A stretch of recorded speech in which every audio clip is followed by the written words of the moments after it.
Hey guys, this is Mel, and I'm back to talk about The Flash, episode 522, titled Legacy, which premiered Tuesday, May 14th, 2019 on the CW.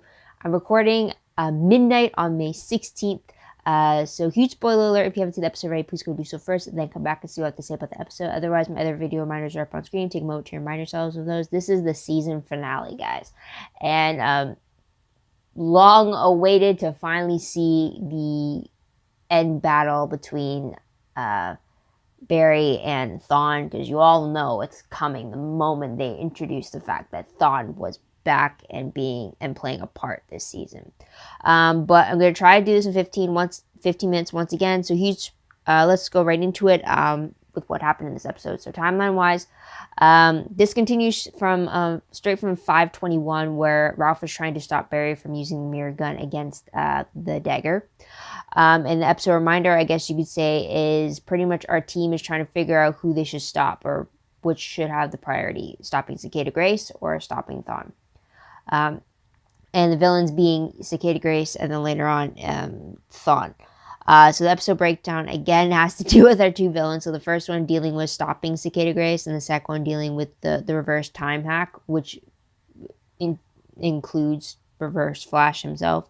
So the first storyline, we do see them curing Kid Grace finally after gaining her consent through her telepathic link with Nora. In the end, we do see that curing her is not enough, so Barry ends up destroying the dagger with the mirror gun to save Nora. This results in Cicada Grace disappearing or being erased, but that also means that Thawne is now released from his dagger prison, which leads us to storyline number 2, in where we see the team realizing through Sherlock's translation what Ralph had tried to tell them before the mirror gun kind of put him temporarily out of commission. So just after Thawne was freed, he comes across, Barry and Nora go to kind of intervene, and then Thawne goes against all of Team Flash, though he escapes, and his parting words to Barry were, "See you in the next crisis," aka Crisis on Infinite Earths, the next crossover event. But also, we do see Nora getting erased completely when she refuses to seek refuge in the negative speed force, which Thawne gave them the idea for. However, her journal and her video message do survive the erasing of her existence. So there's that. Now, the last moments of the episode show Gideon in 2019 experience a time flux, and it has that article of the Flash vanishing in a crisis. It has the date being switched to 2019 as opposed to 2024, I believe. So it's pretty much confirming the fact that Flash is supposed to vanish in Crisis of Infinite Earths. I guess that whole event itself is coming a lot faster than it was supposed to as well. So there is that. I do have a question though, now that I think about it. Does Team Arrow or the Legends know about this future article about Barry disappearing in this crisis? I'm just wondering, or is it only Team Flash that knows about it? Because I'd be interested to see if Oliver knows about it or not, considering his deal with the Monitor and how Arrow season 7 finale had ended with that connection to the crossover, the upcoming crossover as well. So that's a little question there. But tidbit wise though, we do find out that after Cicada Grace's failed plans at the SCPD with the cryo-atomizer, she had the new plan of fixing the time sphere and using it to go back to the night of the particle accelerator, and using that as a moment to release the virus to destroy all metahumans just after they were created. Thankfully, that was derailed and everything was kept in 2019 when it came to her. We do see Captain David Singh being promoted to police chief, and he promotes Joe to be his replacement as police captain. He also reveals that he knows that Barry is the Flash. So there's that. We also see Cisco telling Camilla about his powers and about being Vibe. She also reveals that she's read comic books, so she understands why he wouldn't have told her that secret so early on into their relationship, and how she's not going to have him choose between which side to live with. But in the end, Cisco does end up taking the metahuman cure, because he doesn't want the only thing extraordinary about himself is something that Thawne gave him, which is his powers as Vibe. So there's that. As a thank you for being a friend and for the cure, Cisco made a new outfit for Caitlyn and Killer Frost, though we don't see it. It's just alluded that is like Caitlyn is standing in front of a dressed mannequin. It's just we don't see what was on it. So there's that. We do see Thawne admitting that Nora became like a daughter to him, much due to the upset of Barry. And we also see Sherlock returning home, and it is implied that he reunited with Renee Adler. I'm assuming it's his home planet, though we don't know which number it is, though they do have a jitters. That's for sure. So there's that. So there's that. So let's move on to the most shocking moment of the episode. I will have to say was the fact that Nora was erased from the timeline. While I am shocked that this happened, I'm slightly thrilled. And don't get mad. I'm just thrilled because of the fact that it's following through with the consequences that she had put in place by messing with the timeline. I always have this thing about time travel, and with the amount of damage and changes she has done, if there was no change to the timeline whatsoever and she didn't suffer any of that consequence, I would have been a little more furious. But the fact that, while yes, I'm sad that we had to see the West Island family be destroyed over Nora's loss and everything, I am still glad that at least there was punishment for messing up the timeline the way she did. It should have been something Thawne should have stuck with, but we do see it taking a blowback with Nora, because essentially by erasing the being and saving countless lives, she wrote herself out of existence. So there's that. So even though they may have a child soon, considering the crisis is coming up, and it might be a girl, it doesn't necessarily mean it's going to be Nora. It doesn't necessarily mean it's going to be the same Nora that they met, type of thing. So, yeah, most shocking that they went that far, but I am pleased that at least it showed that there are ramifications for messing up the timeline the way that she did. So there's that. But moving on to top 3 favorite moments.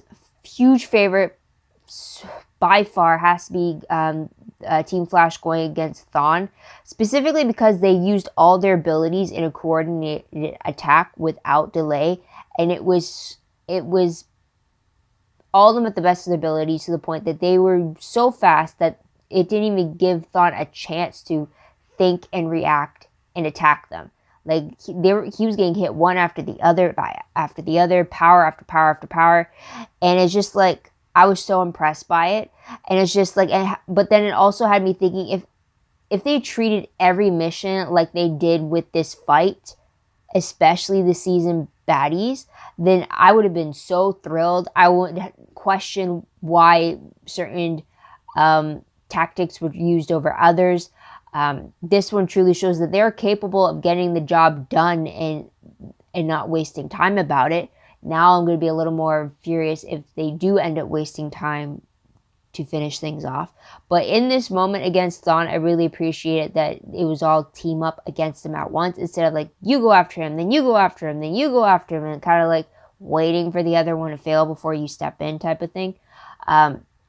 So I really enjoyed the fight there. So there's that. Another favorite of mine was Nora's goodbye message to Barry and Iris.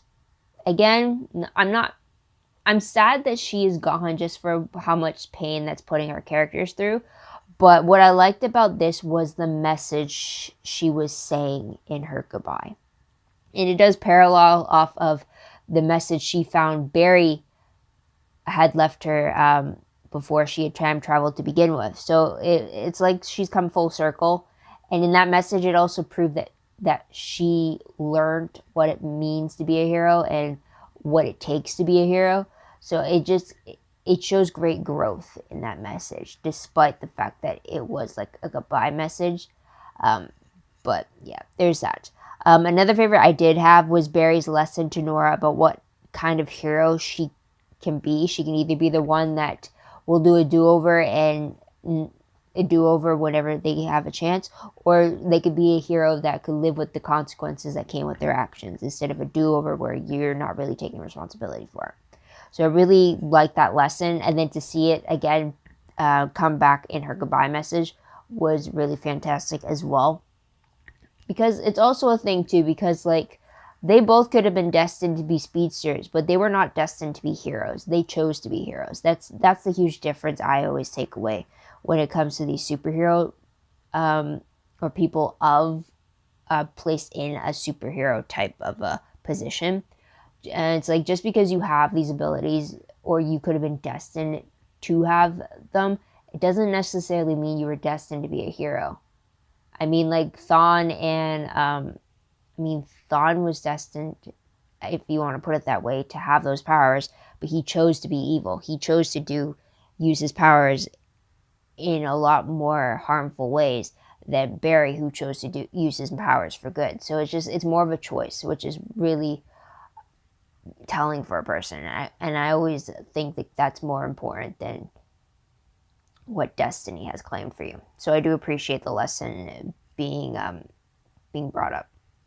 And a final fun favorite I will have to say is Captain Singh revealing that he knew that Barry was the Flash this whole time, and it was about damn time that he announced that too. It's kind of similar. I kind of felt like, with Supergirl, and then like we as the audience got confirmation that Cat Grant knew that Kara was Supergirl. It kind of felt like that moment there. It was like when Singh kind of just looked at Barry and called him the Flash, and he was just kind of like, yeah, I know. And then he was looking at him thinking like, yeah, I know. Why are you shocked that I know, type of thing. Like, I'm a detective too. I can figure things out. You're not as clever as you think. It was a funny little moment. I hope that doesn't mean that that's the end of Captain Singh that we'll see. But, because like he's still been a consistent character through all of the multiverse, because he's on Arrow a few times as his connection via the Flash, and then like for Legends and stuff, like at the wedding and everything with his interaction with Mick. So it's like, I hope that's not the end of him for us. So there's that. But moving on to top 3 peeved moments. The only peeve I have is the fact that Thawne escaped again. It also has me wondering, did he go back into this negative speed force after escaping Team Flash to avoid being erased once again from another timeline change? Because, yeah, so that's my question there. It just sucks. Like, when are we ever going to get the end of him? I thought we got the end of him in season 2 of Legends when Black Flash finally got his hands on him. Again, previously in season 1 finale of Flash, I thought we got the end of Thawne because he was erased out of existence. So, like, when am I actually going to see him dead and gone? Even though Todd Cavanaugh plays him fabulously. So there's that. But moving on, what will I remember most when I look back on this episode, season finale? I'll just leave it at that. Also, this could very well have been the last episode for Cisco. I mean, they kind of left, the way they left it off for him makes it seem like he left the team. But I guess we'll get confirmation later on down the line if this is like a permanent thing, or if like he's now off the team and he's like gonna try a normal life or something. I don't know, but that's gonna be a slight reminder there. But let's move on to random questions. I do have a lot of them now. So let's get right into it. First one being, what are the timeline rules or the time travel rules? Because as you know, in this episode, we see for ourselves that what happens in the present day does trickle down to affect the future. I mean, we get Kid Grace being cured, and eventually when the dagger is destroyed, that takes place, and that means Cicada Grace disappears from existence. When the dagger is destroyed, we see Thawne being set free because there's no dagger there to keep him restrained. But therefore, that future should have drastically changed, because wouldn't that mean he didn't just spend the last 15 years being in prison? So that's another thing too, because wouldn't his memories immediately change? Right? So that's another thing. So again, what are the rules when it comes to time travel for this show? Second question was, while this episode explained how escaping into the negative speed force would save a speedster from their existence being erased, like what Thawne tried to explain for Nora and how they can save her. I still don't understand how Thawne is still alive since we saw him get erased like Nora did in this episode, but we saw it happen to him in episode 123. So Nora pretty much followed in the exact same footsteps as Thawne did in 123, except he still exists. So that's why I'm a little confused as to how that's possible. So there's that. Third question is, how is Nora's journal not erased from the timeline? What about the USB drive? The only reason I can say that both of them are safe is because if they were both actually from the present day and then she recorded them on there. Like the journal I can make sense, but that USB kind of looked like a future tech thing, so I'm wondering why didn't it not get destroyed? I don't know, but then I can say, why isn't Gideon destroyed in the time vault if she's a future tech? There's a timer, so that's a question there. Next question, will this massive timeline change affect the 2040 storyline that we were set up with on Arrow during season 7? Or was that always meant to be the future, and then Nora's just happened to be an aberration version, or abbreviated version, or a deviated version of it? So there's that. Or did Nora changing her future, because she's from 2049, did her changing it with all of Cicada, did that completely screw up the storylines that we just tied up on 2040 Arrow? So there's that. Another question, if Reverse Flash can kill all those guards so quickly in that room after he got his freedom back, why can't the Flash do the exact same thing, but instead of killing people, why couldn't he use the exact same speed to apprehend people he was after if he still had his speed? Like if Reverse Flash was able to use that speed to kill how many guards in that room, all like within a snap of your fingers, and yet you can't tell me that Barry can't do the exact same thing, except like maybe put metacuffs or like handcuffs on all the criminals in the room if he was in that situation. Like, I mean, like, why go through physical fights? Why go through the trouble of doing hand-to-hand combat when you can easily just zip, zip, zip, right? So that's another thing there. And last question, if Gideon has that Future Crisis article altering itself because of the change in the timeline, wouldn't she have also had all the files regarding Cicada that Nora had provided to the team?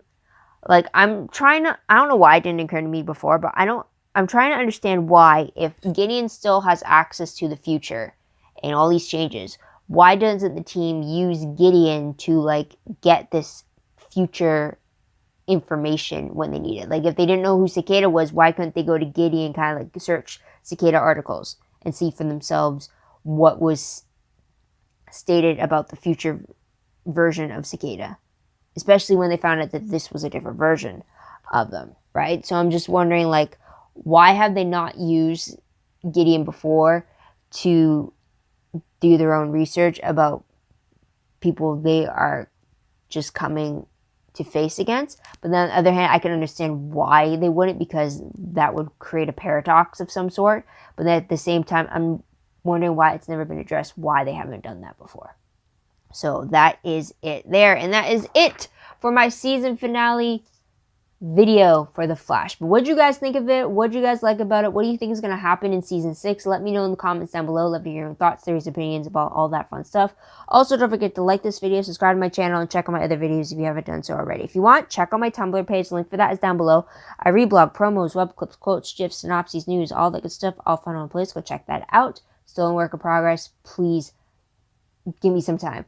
Also, WordPress account, link for that is down below. Anything I post online is connected to WordPress, more organized, more detailed, but again, a work in progress. I'm hoping to get back into updating everything during the summer hiatus. But otherwise, guys, that is pretty much it. Thank you so much for tuning in this season. Thank you so much for your patience. My next Flash video should be in regards to the San Diego Comic-Con spoilers for season 6, so please be on the lookout for that in the next few months.